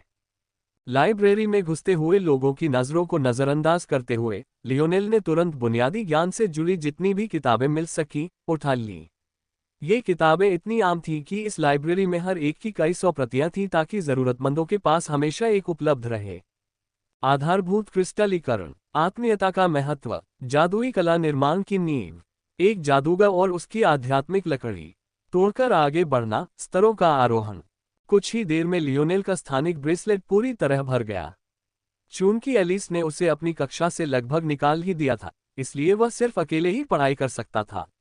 इसके अलावा उसे ये तरीका कुछ हद तक पसंद भी था। अगर वह अकादमी की सामान्य अध्ययन योजना का पालन करता, तो उसे स्नातक होने में कम से कम 5 साल लगते, और तब भी वह सिर्फ एक आधिकारिक जादूगर ही होता। वह ये नहीं भूला कि उसके पास अभी भी समय की कमी है। यह एक जोन था, कोई छुट्टी मनाने की जगह नहीं। हालांकि लियोनेल को खुद पर पूरा भरोसा था। अगर बात सिर्फ ज्ञान और उसे हासिल करने की होती, तो कोई भी उसकी बराबरी नहीं कर सकता था। लियोनेल एक सामान्य ओक मेज पर बैठे और अपनी पहली पुस्तक निकाली। मुझे अपनी क्षमता का अधिक कुशलतापूर्वक उपयोग करने के तरीके खोजने होंगे। लियोनेल की आंखें एक पल के लिए सिकुड़ गईं। वह शिमोन द्वारा दिए गए सदमे को नहीं भूला था। वह अपनी क्षमता को इस हद तक विकसित कर पाया था कि जीन हेरफेर जानवरों को वश में करने का एक तरीका बन गया था। इससे लियोनेल को ये समझ आ गया था कि वह अपनी सहज विकास की क्षमता पर बहुत ज्यादा निर्भर हो रहा था। उसे इसे बेहतर बनाने के तरीके भी खोजने होंगे। मैं इस क्षमता को ड्रीम एस्केप कहूंगा। अपनी क्षमताओं का विकास हमेशा किसी नई शक्ति को विकसित करने के बारे में नहीं होता। कभी कभी यह उतना ही आसान होता है जितना कि अपनी मौजूदा क्षमताओं का और अधिक चतुराई से उपयोग करना। लियोनेल चाहते थे कि ड्रीम एस्केप उनके दिमाग में एक डेटा बैंक की तरह बन जाए। वह इसे अपने ड्रीम स्कल्प्ट और ड्रीम वर्ल्ड का एक मिश्रण मानते थे। सच्चे बुद्धिमान लोगों के बीच हमेशा ज्ञान का ही अंतर नहीं होता। अगर दो छात्र कक्षा में हमेशा ध्यान से पढ़ते तो जाहिर है कि उन्हें एक ही ज्ञान प्राप्त होता। तो फिर ऐसा क्यों होता था कि अगर वे बराबर मेहनत भी करते तो एक छात्र कक्षा में अव्वल आता जबकि दूसरे को औसत से ऊपर ग्रेड ही मिलते? अंतर ज्ञान का नहीं था, बल्कि अंतर ये था कि कोई उसे किस प्रकार लागू कर सकता है। बुद्धिमान लोगों को भी वही ज्ञान प्राप्त हो सकता है, लेकिन वे उस ज्ञान का उपयोग करने के तरीके में अद्वितीय होते हैं। वे ऐसी चीजें देख पाते हैं जिन्हें कम बुद्धिमान लोग नहीं देख पाते, ऐसे बिंदुओं को जोड़ पाते हैं जिन्हें एक सामान्य छात्र कभी नहीं जोड़ पाता। इससे उन्हें उन्हीं उपकरणों से समस्याओं को हल करने की क्षमता मिलती है जिनसे कोई और असफल हो सकता है। लियोनेल चाहता था कि उसकी ड्रीम एस्केप क्षमता उसी तरह उसकी बुद्धिमत्ता को बढ़ा दे। इसका काम करने का तरीका बहुत आसान था। सबसे पहले वह ड्रीम स्कल्प्ट की मदद से किसी भी चीज को अपने डेटाबेस में सेव कर लेता था। ड्रीम स्कल्प्ट की किसी भी चीज की एक बेहतरीन याददाश्त बनाने की क्षमता के कारण उसे कभी भूलने की चिंता नहीं करनी पड़ती थी। इसके बाद वह स्वप्न मूर्ति को अपने स्वप्नलोक में समाहित कर लेता। इससे उसकी स्वप्न मूर्ति उसकी अनुकरणात्मक दुनिया में स्थापित हो जाती। यहीं पर इस क्षमता का असली भयानक रूप सामने आता। मान लीजिए लियोनेल ने अपने हाथ में पकड़ी इस किताब को अपने स्वप्न दृश्य में जोड़ लिया। इस किताब का शीर्षक था प्रकाश का मित्र। इसका सारांश पढ़ने के बाद लियोनेल की समझ के अनुसार ये प्रकाश तत्व की शक्तियों और कमजोरियों, उसके सबसे शक्तिशाली होने के समय उसे कैसे अवशोषित किया जाए और उसका उपयोग कैसे किया जाए आदि का विस्तृत विवरण देने वाली किताब थी। अब यदि लियोनेल ये जानना चाहता है कि ये दुनिया जादुई कला को क्या कहती है और यह प्रकाश तत्व में से एक है, तो प्रकाश के मित्र से प्राप्त जानकारी अवचेतन रूप से उसके विचारों में घुल मिल जाएगी, जिससे उसे जादुई कला की जटिलताओं को अधिक तेजी से समझने में मदद मिलेगी। ये तो बस एक सरल उदाहरण था। क्या होगा अगर लियोनेल अपने स्वप्न दृश्य में दर्जनों, सैकड़ों या हजारों बल कलाएं जोड़ दे? क्या वह उनके बीच के पैटर्न देख पाएगा, उनकी अनोखी विचित्रताओं को समझ पाएगा और इस पद्धति का उपयोग करके नए बल कलाओं को संशोधित और निर्मित भी कर पाएगा? और अगर वह अपने ड्रीम एस्केप में भी उतने ही ब्लूप्रिंट जोड़ दे तो क्या होगा? अगर उसके दिमाग में तरह तरह के फोर्स क्राफ्ट तैर रहे हों तो क्या वह उनमें से कई की खूबियों और कमजोरियों को इकट्ठा करके अपने क्राफ्ट को बेहतर नहीं बना पाएगा? वह चाहता था कि उसका ड्रीम एस्केप इसी क्षमता से लैस हो, लगभग एक उन्नत एआई की तरह जो परीक्षण और त्रुटि के माध्यम से सीखने में सक्षम है। वह चाहता था कि उसका ड्रीम एस्केप दुनिया के सारे ज्ञान को तब तक ग्रहण करे जब तक कि वह छोटे छोटे संकेतों से भी कुछ न कुछ निष्कर्ष न निकाल ले। ये तो बस शुरुआत थी। अगर वह अपने दुश्मनों को अपने स्वप्न दृश्य में शामिल कर ले तो शायद एक दिन युद्ध शुरू होने से पहले ही प्रतिद्वंद्वी की अगली चाल का अनुमान लगाना संभव हो जाएगा। लियोनेल को अभी यकीन नहीं था कि वह किसी व्यक्ति की लड़ाकू प्रवृत्तियों का स्वप्न चित्रण कर पाएगा, लेकिन अब जब यह विचार उसके मन में आया था तो उसने इसे थमने नहीं दिया। अगर शिमोन अपनी क्षमता विकसित कर सके तो वह भी ऐसा कर सकता है। न सिर्फ वह ऐसा करेगा बल्कि और भी बड़े पैमाने पर करेगा। पहले तो हर कोई लियोनेल की तरफ देखता था क्योंकि उसके वस्त्रों पर सोने की कढ़ाई से साफ जाहिर होता था कि वह एक पवित्र पुत्र है। लेकिन अब हर कोई उसे ऐसे देखता था जैसे वह कोई अजीबोगरीब इंसान हो। लाइब्रेरी में वह जहां भी जाता, आसपास के दसियों मीटर के दायरे में लोगों का आना जाना पूरी तरह से बंद हो जाता। उसके दमनकारी आभामंडल के नीचे आराम से पढ़ना उनके लिए नामुमकिन था। अगर बस इतना ही होता तो एक बात थी, लेकिन वह बेहिसाब किताबें पढ़ रहा था। वह हमेशा खाली हाथ नई मेज पर जाता, लेकिन अगले ही पल एक के बाद एक वह हवा से बड़े बड़े ग्रंथ खींचकर कई मीटर ऊपर आसमान में रख देता। फिर जब वह सब वापस कर देता तो लाइब्रेरी के किसी नए हिस्से में जाकर यही प्रक्रिया दोहराता। हालांकि ये सब अजीब था, फिर भी सब कुछ संभाल लिया गया। लेकिन सबसे ज्यादा हास्यास्पद तो उसकी पढ़ने की गति थी। लियोनेल अपनी चुनी हुई किताबों के पन्ने ऐसे पलटता था मानो वो उन्हें पढ़ने के लिए नहीं बल्कि पंखे की तरह इस्तेमाल कर रहा हो। कई लोगों को लगा कि लियोनेल बस अपनी ताकत का प्रदर्शन कर रहा है, क्योंकि यह सब कुछ समय तक चलता रहा, जिससे नए पवित्र पुत्र के बारे में उनकी शुरुआती धारणाएं कमजोर हो गईं। आखिरकार एक जादूगर भी इतनी जल्दी किताबें नहीं पढ़ सकता, एक प्रशिक्षु जादूगर की तो बात ही छोड़ दीजिए, जो शुरू से ही उस विषय से परिचित भी नहीं था। याद रखना जरूरी था कि यह एक जोन था। यह कोई ऐसी जमीन नहीं थी जहां क्षमताएं जागृत हुई हों। लियोनेल और उसके साथ आए 11 अन्य लोगों के अलावा वहां कोई और नहीं होना चाहिए था जो विकसित हुआ हो, इसलिए उनके लिए यह संबंध बनाना असंभव था। हालांकि जैसे जैसे समय बीतता गया, देखने वालों को एहसास हुआ कि अगर ये सब दिखावा था तो लियोनेल कुछ ज्यादा ही व्यस्त था। कई बार तो कई खूबसूरत महिला जादूगरों ने भी उससे बातचीत शुरू करने की कोशिश की, लेकिन उसने किसी को भी वक्त नहीं दिया। वो ऐसे पढ़ता रहा मानो उसे उनकी मौजूदगी का एहसास ही न हुआ हो। यदि वह ऐसा ध्यान आकर्षित करने के लिए कर रहा था, तो क्या उसे वह ध्यान स्वीकार नहीं करना चाहिए जो उसने अर्जित किया है? क्या ऐसा हो सकता है कि वह सचमुच इतनी तेजी से पढ़ रहा था? सच तो ये था कि ये लोग सही थे। लियोनेल सच में पढ़ नहीं रहा था, लेकिन ऐसा इसलिए नहीं था कि वो नाटक कर रहा था, बल्कि इसलिए था कि उसे पढ़ने की जरूरत ही नहीं थी। जब कोई अपनी आंखों से दुनिया को देखता है तो एक नज़र में सब कुछ देख पाना संभव होता है। हालांकि अगर कोई देखे गए दृश्य को विस्तार से याद रखना चाहता है तो उसे सचेत रूप से हर चीज का विश्लेषण करना होगा। पढ़ने का काम भी इसी तरह होता था। तकनीकी तौर पर जब तक कोई चीज आपकी दृष्टि रेखा में हो तब तक पूरा पृष्ठ एक साथ देखना संभव था, लेकिन जाहिर है कि एक बार में सिर्फ एक शब्द ही पढ़ना संभव था। हालांकि अगर लियोनेल ड्रीम स्कल्प्ट का इस्तेमाल करता तो वह पलक झपकते ही इस पेज को अपनी यादों में सेव कर सकता था। इस तरह ये बिल्कुल वैसा ही होगा जैसे उसने पेज पढ़ा हो, लेकिन बहुत तेजी से। इसके अलावा चुन की शब्दों के एक पन्ने में कुछ भी जटिल नहीं था। लियोनेल को पहले की तरह घंटों या दिन बिताने की जरूरत नहीं थी। मानो वह अपने दिमाग से कोई तस्वीर खींच रहा हो, सब कुछ पल भर में सेव हो जाता था।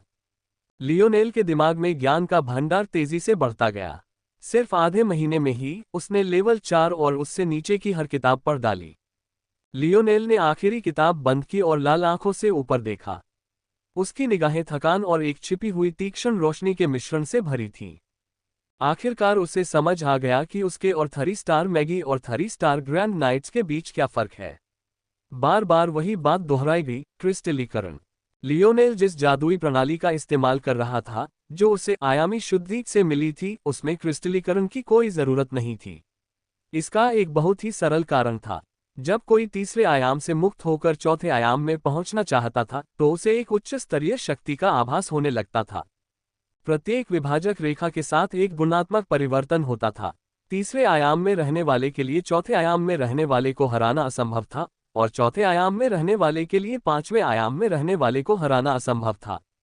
हालांकि किसी के लिए एक साझा आयाम के भीतर शक्ति स्तरों को पार करना संभव था, लेकिन विभिन्न आयामों में ऐसा करना असंभव था। ये शक्ति में गुणात्मक अंतर था। जरा सोचिए, क्या आपको कागज के एक टुकड़े को मोड़ने के लिए संघर्ष करना पड़ा? हालांकि कैमलॉट ने एक अलग तरीका अपनाया और वह था क्रिस्टलीकरण। कागज का एक टुकड़ा फाड़ने में शायद ज्यादा मेहनत न लगे, लेकिन 2, 3, 100, 1000 अपनी ताकत में गुणात्मक परिवर्तन करने के बजाय उन्होंने अपनी ताकत को मजबूत किया और इसके स्थान पर मात्रात्मक परिवर्तन के साथ इसे विकसित किया। इससे ये भी स्पष्ट हो गया कि उसकी कथित 5वीं आयाम की आत्मा अभी भी इतनी कमजोर क्यों थी। जब ये तीसरी आयाम की शक्ति से बनी थी तो इसे असली 5वीं आयाम की आत्मा शक्ति कैसे माना जा सकता था? इसमें कोई आश्चर्य की बात नहीं थी कि एलिस और यहां तक कि एलियाड ने भी उसकी आत्मा को 3 सितारा जादूगर के स्तर का समझ लिया था। सार रूप में उसकी आत्मा उनकी तुलना में कमजोर थी, लेकिन क्षमता के मामले में उसकी आत्मा उनसे कहीं आगे निकल गई। 2 विरोधी विचारों के औसत ने उसे बिल्कुल बीच में ला खड़ा किया। अब जाकर लियोनेल को एहसास हुआ कि उसकी सांख्यिकी प्रणाली कितनी दोषपूर्ण थी। ये शर्म की बात है। हालांकि वे ये तरीका अपनाते हैं, लेकिन अगले स्तर पर इसका कोई फायदा नहीं है। उनकी यह सारी मेहनत उसी क्षण बेकार हो जाएगी जब वे सचमुच चौथे आयाम में प्रवेश करना चाहेंगे। लियोनेल को एहसास हुआ कि यह केवल अल्पकालिक लाभ का मामला था। चून की तृतीय आयामी बल को चतुर्थ आयामी बल के पक्ष में समाप्त करना था, इसलिए भविष्य में किसी भी तृतीय आयामी बल का क्रिस्टलीकरण बेकार हो जाएगा। एक पल बाद लियोनेल के सपनों की दुनिया में अचानक बिजली का एक चाप दौड़ गया। लियोनेल को तुरंत समझ आ गया कि यह क्या है। यह एक ऐसी घटना थी जो तब घटित हुई जब उसके सपनों के संसार में एक संबंध स्थापित हुआ। लियोनेल के हर पल के विचार के साथ बिजली के ये चाप उसके स्वप्न दृश्य में विभिन्न स्वप्न मूर्तियों को जोड़ते थे, लगभग मस्तिष्क के वास्तविक सिनेप्स की तरह। हालांकि वह आमतौर पर इन्हें अनदेखा कर देता था जब तक कि बिजली के चाप की शाखाओं का एक विशेष रूप से विस्तृत समूह न हो। बिजली का चाप जितनी अधिक शाखाएं बनाता था उतने ही अधिक विचार जोड़ता था, और इस प्रकार वह जितना अधिक जटिल विचार बनाता था वह उतना ही अधिक जटिल होता था। लियोनेल की आंखें चमक उठीं। आखिर उसके सपनों के परिदृश्य में कौन सा विचार आ गया था? लियोनेल ने जुड़े हुए स्वप्न मूर्तियों पर ध्यान करना शुरू किया। कुछ सेकंड बाद उसकी आंखें एक बार फिर खुल गईं और एक तेज रोशनी से जलने लगीं। उसकी पिछली सोच बहुत नासमझ थी।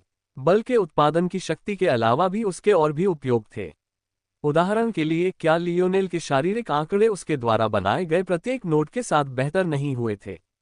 9वें नोट पर पहुंचने के बाद इसकी एक सीमा थी, लेकिन अगर वह अपनी शक्ति को क्रिस्टलीकृत कर ले तो क्या होगा? क्या उसके शरीर को इससे कहीं ज्यादा फायदा नहीं होगा? लियोनेल ने बिजली के सभी चापों के बीच लटकी हुई केंद्रीय स्वप्न मूर्ति को देखा।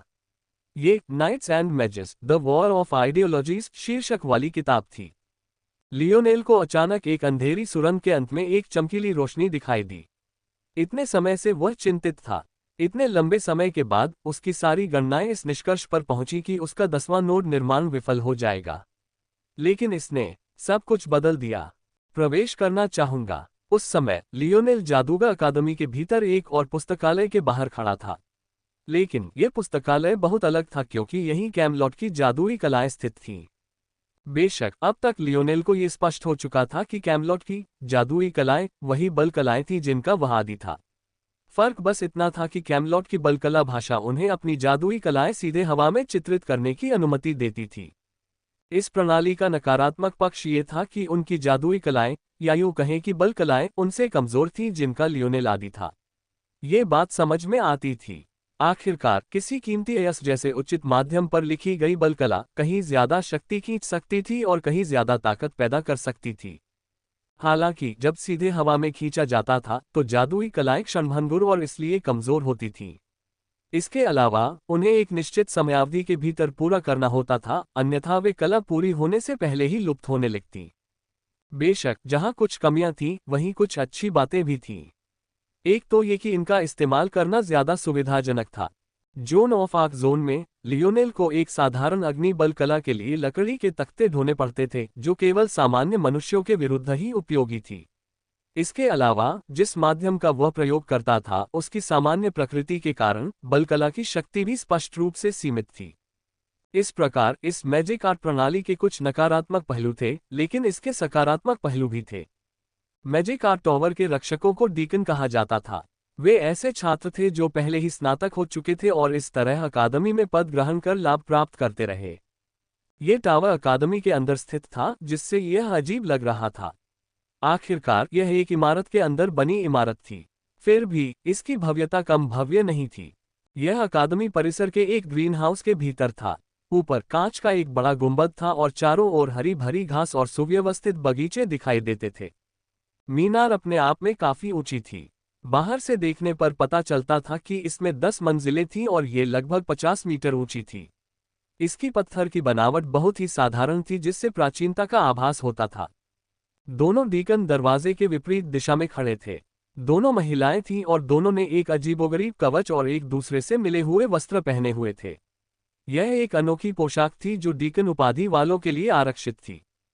चूंकि यह स्थान इतना महत्वपूर्ण था, इसलिए यह आश्चर्य की बात नहीं थी कि इसकी सुरक्षा का काम जिन डीकन्स को सौंपा गया था वे काफी शक्तिशाली थे और इसी तरह उतने ही अभिमानी भी थे। हालांकि जब उन्होंने लियोनेल के वस्त्र देखे तो उनके अहंकारी भाव लड़खड़ा गए। पहले तो उन्होंने लियोनेल की आंखों में भी नहीं देखा था, लेकिन अब उन्हें बोलने में भी दिक्कत हो रही थी। क्या मैं? लियोनेल को लगा कि शायद उसने कुछ गलत कर दिया है। उसे इस टावर के बारे में किसी बातचीत के बाद ही पता चला था।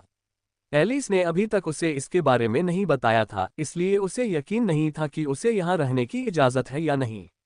उसे बस यह अजीब लगा कि टावर के आसपास का इलाका इतना खाली था। यद्यपि इस ग्रीनहाउस के आसपास बहुत से छात्र थे, उनमें से कई टावर से कई मीटर की दूरी पर थे और इसके आसपास के क्षेत्र में सामाजिक मेलजोल से संतुष्ट लग रहे थे। लियोनेल के अनुसार जिस स्थान को लोकप्रिय होना चाहिए वहां यह व्यवहार वास्तव में अजीब था। दोनों डीकन अचानक जाग गए और लियोनेल को अंदर ले जाने वाले थे। वे अपनी पिछली हरकतों से थोड़ा शर्मिंदा थे, तभी उनके हाव भाव अचानक एक बार फिर बदल गए। लियोनेल ने अपनी भौहें उठाईं और उनकी नजरों का पीछा करने के लिए पीछे मुड़ा। जब उसने देखा कि आखिर किस चीज ने उनका ध्यान खींचा था, तो उसने समझ में सिर हिलाया। उसकी ओर आते हुए 3 लोगों का एक छोटा समूह आया, 2 पुरुष और एक महिला। उनके बीच में एक आदमी था। दोनों तरफ बैठे आदमी और औरत ने 3 सितारा आधिकारिक जादूगरों के गहरे नीले रंग के वस्त्र पहने हुए थे, जबकि बीच वाले आदमी ने एक सितारा जादूगर के हल्के बैंगनी रंग के वस्त्र पहने हुए थे। अजीब बात यह थी कि दोनों 3 सितारा आधिकारिक जादूगरों के वस्त्रों पर कोई कढ़ाई नहीं थी, जिससे यह बताना असंभव था कि वे जादू की किस शाखा का पालन करते थे। अब जब लियोनेल ने इस बारे में सोचा तो उसने एलिस या एलियाड के वस्त्रों पर भी कोई कढ़ाई नहीं देखी थी। उसे यकीन नहीं था कि यह एक शैलीगत चुनाव था या कोई गहरा कारण। हालांकि उस समय इनमें से किसी का भी कोई मतलब नहीं था। लियोनेल डीकन्स की प्रतिक्रिया को इसलिए समझ पा रहा था क्योंकि उन दोनों के बीच वाले आदमी के हाथ में कढ़ाई थी, और वह कढ़ाई हूबहू उसकी कढ़ाई जैसी ही थी। कैमलॉट में केवल एक ही युवक था जो एक साथ इतना युवा था और लियोनेल की तरह सुनहरी कढ़ाई पहन सकता था। लियोनस पेनड्रैगन। लियोनस एक लंबा आदमी था, लियोनेल जितना ही लंबा। उसके लहराते सुनहरे बाल और तीखी आसमानी नीली आंखें थीं जो औरतों को मदहोश कर देती थीं। उसके कंधे चौड़े थे और उसकी भौहों के बीच एक राजसी भाव था। उसके होठों पर लटकी हुई मधुर मुस्कान के बावजूद उसमें एक गरिमामयी भाव था जो उसे सिंहासन पर बैठने के लिए बिल्कुल उपयुक्त बनाता था। लियोनस की नजरें लियोनेल से मिलीं और जब उसने उस जानी पहचानी कढ़ाई को देखा तो उसकी नजरों में एक सुखद आश्चर्य की झलक उभरी। हालांकि उसे और भी ज्यादा हैरानी इस बात की हुई कि लियोनेल का स्वभाव, हालांकि उससे कुछ ज्यादा संयमित था, फिर भी उसकी गति में कोई कमी नहीं दिखी। वह ये तो समझ सकता था कि लियोनेल पुरुषों का नेता था, लेकिन वह ये भी समझ सकता था कि लियोनेल ऊपरी तौर पर एक विनम्र दिखावा करता था जिससे उसकी समग्र नेतृत्व क्षमता सीमित हो जाती थी। उसके लिए ये समझना आसान था कि यह लियोनेल की एक खामी थी। केवल यही कहा जा सकता है कि लियोनस वास्तव में एक राज्य का युवराज था। लियोनेल को एक नज़र से देख लेने से उसकी योग्यताएं स्पष्ट हो जाती थीं। लियोनस मुस्कुराया और अपने और लियोनेल के बीच की दूरी कम कर दी। दोनों डीकन चौंक कर जाग गए और सलामी देने के लिए एक घुटने पर बैठ गए। राजकुमार लाइन्स, आह, इसकी कोई जरूरत नहीं है, कृपया उठें। लियोनेल हल्के से मुस्कुराया, अपना हाथ अपनी छाती पर रखा और थोड़ा झुका। नमस्कार राजकुमार। लियोनेल ऐसी संस्कृति में पैदा नहीं हुआ था जहां झुकने या घुटने टेकने को लेकर कोई गंभीर कलंक हो, इसलिए उसे ऐसा करने के बारे में कोई खास राय नहीं थी। उसे घुटने टेकने में जरा भी आपत्ति नहीं होती, क्योंकि उसने ऐसा नहीं किया था और सिर्फ थोड़ा सा सिर झुकाया था, क्योंकि उसने लियोनस को ये कहते सुना था कि इसकी कोई जरूरत नहीं है। शायद अगर लियोनेल कहीं और पैदा हुआ होता या किसी और जमाने में, तो वह घुटने टेकने के बजाय मरना पसंद करता। लेकिन वह जिंदगी ऐसी नहीं थी जिसमें उसका जन्म हुआ था। लेकिन भविष्य में भी यही सच रहेगा या नहीं, यह अभी तय होना बाकी है। लियोनस खिलखिलाकर मुस्कुराया, मैंने तुम्हारे बारे में बहुत कुछ सुना है। लियोनेल तुम्हारा नाम है ना? ये बहुत अच्छी बात है कि हमारे कैमलॉट को एक और पवित्र पुत्र मिला है। मैं तुमसे बहुत समय से मिलना चाहता था, लेकिन सुना है कि तुम घायल हो गए हो। लायंस का मिलनसार अंदाज देखकर लियोनेल भी कुछ खुश हुए बिना नहीं रह सका। ऐसा लग रहा था कि इस युवराज का करिश्मा कम नहीं था। दरअसल यह अच्छी बात है कि तुम यहाँ हो, लायंस ने आगे कहा। इस तरह हम दोनों टावर में साथ साथ प्रवेश कर सकते हैं। आह, मेरी अशिष्टता के लिए मुझे माफ करना। यह आधिकारिक जादूगर थेबुल हैं, जो गोलमेज के सर ग्वेन के पुत्र हैं। यह आधिकारिक जादूगर मैरी हैं, जो 3 सितारा जादूगर टिल्डा की पुत्री हैं। वे अपने जादूगर के स्वर्गारोहण के बहुत करीब हैं, इसलिए वे एक बार फिर टॉवर देखने आए हैं। दोनों ने विनम्रतापूर्वक सिर हिलाकर और मुस्कुराकर लियोनेल का अभिवादन किया। लियोनेल की भौहें आश्चर्य से उठ गईं। ऐसा लग रहा था कि इन तीनों में से किसी की भी पहचान फीकी नहीं थी। लियोनेल मुस्कुराया और अजीब तरह से अपना सिर खुजलाया। अब जब आपने इसका जिक्र किया है, तो मुझे सच में यकीन नहीं है कि इस टावर का उद्देश्य क्या है। क्या आप मुझे इसके बारे में समझा सकते हैं? लियोनेल और लायंस टावर की पहली मंजिल पर पहुंचे। सच कहूं तो लियोनेल अपने सवाल से पहले कुछ और जानना चाहता था, लेकिन जो कुछ उसने देखा उससे वह थोड़ा स्तब्ध रह गया। कमरा बाहर वाले टावर की तरह ही गोलाकार था। ये काफी विशाल और शांत था। बड़े आकार के बावजूद यहाँ मुट्ठी भर लोग ही थे, लेकिन वे सब एक ही चीज के इर्द गिर्द जमा थे। पहली मंजिल के बीचों बीच एक बड़ा तैरता हुआ क्रिस्टल था। इसका व्यास लगभग 3 मीटर था और ऐसा लग रहा था जैसे बिना किसी सहारे के धीरे धीरे घूम रहा हो। ये हवा में बिल्कुल सही तरीके से लटका हुआ था और एक मंद रोशनी बिखेर रहा था। हाँ ठीक है, आप अभी भी कुछ चीजों से अनजान हैं। लियोनस को इससे कोई आपत्ति नहीं हुई। यद्यपि टॉवर के भीतर उपस्थित कुछ जादूगरों ने नए आगमन की ओर देखा और उनकी पहचान से दंग रह गए। ऐसा प्रतीत होता है कि वे इसके आदी हो चुके थे, फिर भी लाइन्स ने इत्मीनान से बोलना जारी रखा। मैजार टॉवर एक ऐसी जगह है जहां कैमलॉट द्वारा एकत्रित की गई सभी जादुई कलाएं मौजूद हैं। अगर कभी हमारे राज्य के किसी जादूगर ने इसकी कल्पना की होगी तो ये यही रहेगी। हालांकि यहाँ भी चीजें इतनी सरल नहीं हैं। ये स्पष्ट है कि ऐसी जगह कितनी मूल्यवान है, इसलिए यह ऐसी जगह नहीं है जहां आसानी से प्रवेश किया जा सके, और न ही ऐसा संभव है कि आपको वहां स्वतंत्रतापूर्वक घूमने की अनुमति भी दी जाए। इस टावर में प्रवेश करने के केवल 3 रास्ते हैं। पहला रास्ता साल में एक बार प्रवेश का है। प्रत्येक वर्ष जब आप स्नातक होते हैं या अकादमी में प्रवेश लेते हैं तो आपको एक बार प्रवेश की अनुमति होती है। लियोनेल ने सिर हिलाया। अब उसे समझ आया कि आसपास की जगह इतनी खाली क्यों थी। ये सामान्य नामांकन का समय नहीं था, इसलिए जिन लोगों को उसके साथ प्रथम वर्ष में प्रवेश लेना था वे बहुत पहले ही आ चुके थे। दूसरा तरीका सैन्य उपलब्धियां हासिल करना है और आखिरी तरीका तत्वों का बच्चा बनना है। अगर आप आखिरी तरीका हासिल कर लेते हैं तो आपको जादूगर कला टॉवर में असीमित प्रवेश की अनुमति होगी और आप अपनी आत्मा के दबाव के अनुसार ऊपर तक यात्रा कर सकते हैं। तत्वों का बच्चा? लियोनेल ने असमंजस में पूछा। हाँ, लाइन्स ने मुस्कुराते हुए सिर हिलाया। तत्वों के बालक को पवित्र पुत्र के समान ही विशेषाधिकार प्राप्त हैं। वास्तव में आप कह सकते हैं कि बालक पवित्र पुत्र है, बस प्रकाश तत्व का नहीं। आप ऊपर क्रिस्टल बॉल देख रहे हैं। ये क्रिस्टलीकरण आत्मीयता की जांच करने में सक्षम है। जब किसी की आत्मीयता एक निश्चित मानक को छू लेती है तो उसे चाइल्ड घोषित कर दिया जाता है। वास्तव में ये कहा जा सकता है कि एक पवित्र पुत्र का चाइल्ड की तुलना में एकमात्र लाभ यह है कि हमारी आत्मीयता की जांच करने की आवश्यकता नहीं होती, क्योंकि प्रकाश तत्व इतना शक्तिशाली है, यहाँ तक कि कम आत्मीयता वाला एक पवित्र पुत्र भी सामान्य उच्च आत्मीयता वाले जादूगर से अधिक शक्तिशाली होगा। तो यह इस तरह है। लियोनेल को अब अचानक बहुत सी बातें समझ में आ गईं। इसके अलावा वह काफी उत्सुक भी था। अगर प्रकाश तत्व कम आत्मीयता में इतना शक्तिशाली था तो उच्च आत्मीयता में कैसा होगा? और उसकी अपनी आत्मीयता क्या थी? उसने मान लिया कि कैमलॉट की तुलना में उसकी आत्मीयता असाधारण रूप से ऊंची थी। आखिरकार यह एक तृतीय आयामी दुनिया थी, जबकि स्ट्रोई स्टार उल्लू परिपक्व होने के बाद एक कुलीन छठे आयामी जानवर था। तो फिर टावर में ऐसा क्या लाभदायक है कि आधिकारिक जादूगर थेबुल और मैरी अपने जादूगर के स्वर्गारोहण से पहले आएंगे? लियोनेल ने दोनों जादूगरों से एक जिज्ञासु प्रश्न पूछा। महामहिम ने इस पर थोड़ा सा स्पर्श किया। मैरी ने जवाब दिया, मैजार टॉवर पर कोई कितनी ऊंचाई तक चढ़ सकता है, यह इस बात पर निर्भर करता है कि उसका आत्मिक दबाव कितना सहन कर सकता है। हर अगली मंजिल पर दबाव ज्यादा होता है। ये दबाव उन अशुद्धियों को दूर करने के लिए अच्छा है जो हमारे आत्मिक दबाव में रह सकती हैं और हमें अगली सीमा की ओर एक अच्छा धक्का देता है। मैं समझ गया, धन्यवाद। लियोनेल ने उन्हें सच्चे दिल से धन्यवाद दिया। लियोनस मुस्कुराया। काफी समय हो गया जब से मैंने किसी को क्रिस्टलाइजेशन एफिनिटी ट्रायल लेते देखा है। लियोनेल, तुम भी इसे क्यों नहीं आजमाते? जरूर। लियोनेल शुरू से ही ऐसा करने के लिए उत्सुक था, इसलिए उसके पास मना करने का कोई कारण नहीं था। लाइन्स और लियोनेल तैरते हुए क्रिस्टल की ओर बढ़े। उसी समय एक और युवक अपनी आत्मीयता की परीक्षा ले रहा था। कैमलॉट की जादू प्रणाली के अनुसार आत्मीयता कोई निश्चित सीमा नहीं थी। ध्यान और समझ के माध्यम से आत्मीयता को बढ़ाना संभव था।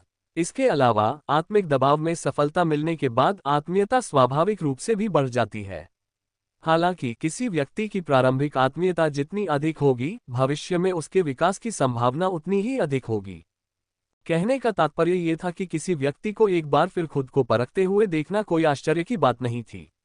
यह आत्मीयता परीक्षण वास्तव में इस बात का भी एक अच्छा पैमाना था कि कोई व्यक्ति टावर पर कितनी दूर तक चढ़ सकता है। हालांकि आत्मिक दबाव का प्रतिरोध करने के लिए व्यक्ति के अपने आत्मिक दबाव की आवश्यकता होती है, लेकिन अगर व्यक्ति का आत्मीयता पर्याप्त रूप से उच्च हो तो कम आत्मिक दबाव के साथ भी काम चलाना संभव था। इसलिए युवा कभी कभी टावर पर चढ़ने से पहले अपनी रुचियों का परीक्षण करते थे, ताकि वे स्वयं पर बहुत अधिक दबाव न डालें और अपनी आत्मा को अपूरणीय क्षति न पहुंचाएं। वह युवक जो क्रिस्टल पर हाथ रखने ही वाला था, अचानक घबराकर लड़खड़ा गया। आज जब वह यहाँ आया था तो उसने यह उम्मीद भी नहीं की थी कि एक पवित्र पुत्र और युवराज उसे देखेंगे। मरियम और थेबुल जैसे 2 और बच्चों का तो जिक्र ही न करे। हालांकि वह अपनी घबराहट को दबा ही सकता था। अगर वह पीछे हट जाता तो क्या वह बहुत दयनीय नहीं लगता? गहरी सांस लेने के बाद उसने अपना हाथ क्रिस्टल पर दबाया। वेन क्रिस्टल से चमकदार चमक निकलने लगी। क्रिस्टल का आत्मीयता पैमाना प्रकाश की चमक पर निर्भर करता है। अगर प्रकाश क्रिस्टल की सतह से 1 फुट बाहर निकलता है तो ये जादूगर अकादमी में प्रवेश के लिए न्यूनतम आवश्यकता पूरी कर लेता है। ये 1 स्टार आत्मीयता रैंकिंग होगी। इसके साथ कड़ी मेहनत से कोई भी आधिकारिक जादूगर बन सकता है। लियोनस ने धैर्यपूर्वक लियोनेल को चीजें समझाईं। रंग तत्व से संबंधित है। इस युवा जादूगर की चमक हल्के हरे रंग की है, इसलिए वह एक वायु प्रेमी जादूगर है। 2 सितारा आत्मीयता प्राप्त करने के लिए प्रकाश को 1 मीटर दूर तक विकीर्ण होना चाहिए। ऐसा व्यक्ति आधिकारिक जादूगरों की दुनिया में अपना नाम बना सकता है। 5 मीटर पर यह 3 सितारा आत्मीयता प्राप्त कर लेता है। ऐसे व्यक्ति के पास जादूगर बनने का एक छोटा सा मौका होता है। 9 मीटर पर यह 4 सितारा आत्मीयता क्षेत्र में प्रवेश करता है। ऐसे व्यक्ति के पास मैगस बनने की अच्छी संभावना है और 2 सितारा मैगस बनने की बहुत कम संभावना है। अंततः 10 मीटर की दूरी पर क्रिस्टल एक ग्रह के छल्लों जैसा प्रभामंडल बनाएगा। यह प्रभामंडल एक चाइल्ड के दायरे का प्रतिनिधित्व करता है। निस्संदेह कड़ी मेहनत और लगन से अपनी आत्मीयता बढ़ाना संभव है। इसके अलावा हमारे प्रकाश तत्व जैसा उच्च स्तरीय तत्व सफलता के क्षेत्रों में सफलता को आसान बनाता है, इसलिए आपके परिणाम चाहे जो भी हो, अपना सिर ऊंचा रखें। लियोनेल ने जवाब में हल्के से मुस्कुराया। अपनी आत्मीयता के बारे में वह ज्यादा चिंतित नहीं था। अगर वह सचमुच कम भी निकली तो भी वह इस जादुई प्रणाली का इस्तेमाल करके अपना 10वां नोट बनाने का कोई न कोई तरीका जरूर ढूंढ ही लेगा। युवा जादूगर आखिरकार लाल चेहरे के साथ मंच से नीचे उतरा। वह थोड़ा उत्साहित था। वह सचमुच चौथे तारे के अवरोध को छूने में कामयाब हो गया था। उसकी मेहनत रंग लाई थी। आखिरकार चूंकि वह यहाँ आ सका था, इसका मतलब था कि उसने कैमलॉट की सेनाओं की बहुत बड़ी सेवा की थी। ये देखकर कि उसका काम पूरा हो चुका है, लियोनेल ने एक कदम आगे बढ़ाया, लेकिन उसे यह एहसास नहीं हुआ कि उसके पीछे कितनी निगाहें लगी हुई थीं। वह सीढ़ियां चढ़कर प्लेटफॉर्म पर खड़ा हो गया। उसका चेहरा शांत था और उसने अपना हाथ आगे बढ़ाया। वेन वेन वेन अचानक एक चमकदार रोशनी चारों दिशाओं में फैल गई। लियोनस ने चौंककर अपनी भौहें ऊपर उठा लीं। अगर लियोनेल का लगाव सिर्फ इतना ही होता तो इसे स्वीकार करना आसान होता, लेकिन